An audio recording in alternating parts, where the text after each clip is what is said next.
Rasanya pasti seneng banget punya seseorang yang kita bisa cerita tentang hal apapun, yang selalu open, nggak ngejudge, dan suportif. Kayak kita tuh bisa bebas jadi diri sendiri dan nggak takut nunjukin kelemahan. Tapi ternyata, kenyataannya nggak semanis itu. Tidak semua bisa memahami diri lo, and that's totally okay. Orang nggak akan memahami rencana sama pemikiran lo sampai mereka lihat sendiri hasil dari kerja keras. That's why menurut gue penting sih punya komunitas yang jujur dan mau keep it real sama diri kita. Karena ada sebagian orang tuh yang cuma bilang hal-hal yang pengen kita denger aja. So it's kind of important to have a good community yang beneran care dan peduli sama diri kita. Di video kali ini gue mau bahas tentang kenapa lu harus selektif dalam bercerita ke orang, kenapa lu harus hati-hati dalam mengutarakan perasaan, tentang overshare rencana dan impian lu, dan tahu kapan lu harus keep your mouth shut. Hi there, welcome back to my YouTube channel. Kenalin, nama gue Rebecca. Beberapa tahun ini tuh gue belajar banyak banget hal dalam hidup. Jadi gue tuh orangnya emang suka bercerita ya. Gue suka mengutarakan pendapat dan kasih tahu tentang rencana dan impian besar gue. Emang gue tuh orangnya kreatif sih, punya banyak banget ide, sampai-sampai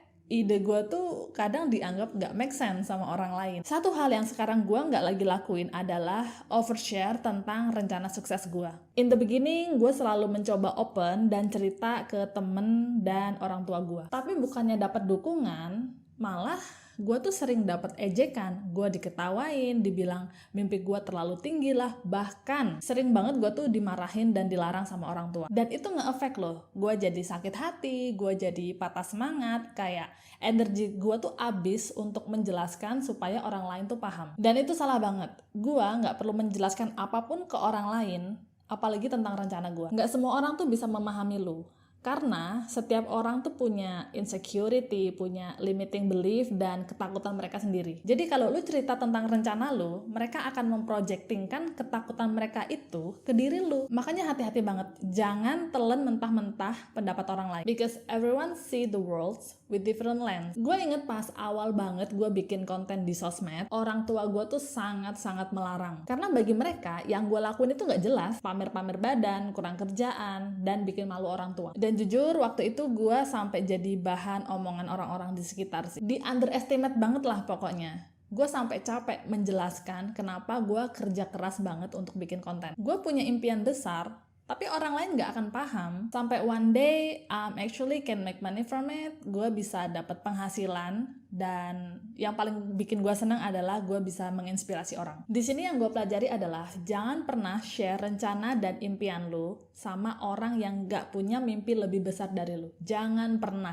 You just gonna waste your energy. Kalau temen lu orangnya dikit-dikit suka istirahat, gak pernah olahraga, suka rebahan, dia gak akan paham kenapa lu kerja keras banget untuk bentuk badan. Kalau lu tetap cerita, lu malah bakal diejekin terus. Nge-gym kok badannya nggak jadi-jadi, nge-gym kok perutnya tetap buncit. Mereka nggak akan paham kalau lu masih dalam proses yang panjang. It's okay kalau orang lain nggak paham sama rencana lu, dan lu juga nggak berutang penjelasan ke siapapun. Kalau rencana lu mau jadi entrepreneur, mau punya bisnis yang autopilot, mau jadi YouTuber, atau reach financial freedom, terus lu cerita ke temen lu yang small-minded dan takut ninggalin security job, most likely dia nggak akan paham. Karena impiannya nggak lebih besar dari lu. Nantinya dia malah akan memprojektingkan ketakutannya dia dan limiting belief-nya ke diri lu dengan bilang, ngapain lah, cari yang aman aja. Atau kalau lu resign nanti mau kerja apa? Tapi kalau lu emang pingin banget nih mau cerita, lu harus pilih-pilih orang ya. Kalau bisa ceritanya sama orang yang emang lu percaya dan lu tahu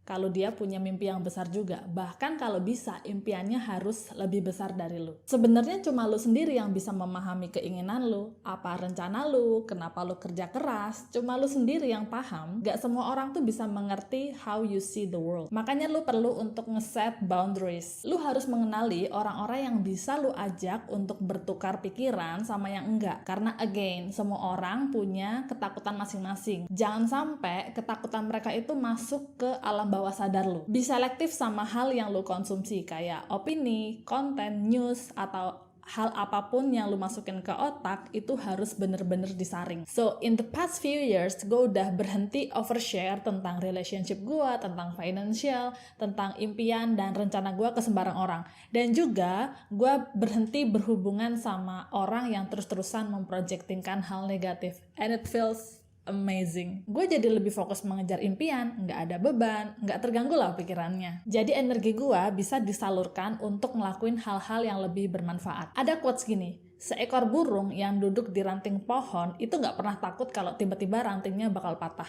Karena dia percaya bukan sama ranting, tapi sama sayapnya sendiri. So, always believe in yourself. Jangan lupa subscribe dan bunyiin notif biar gak ketinggalan info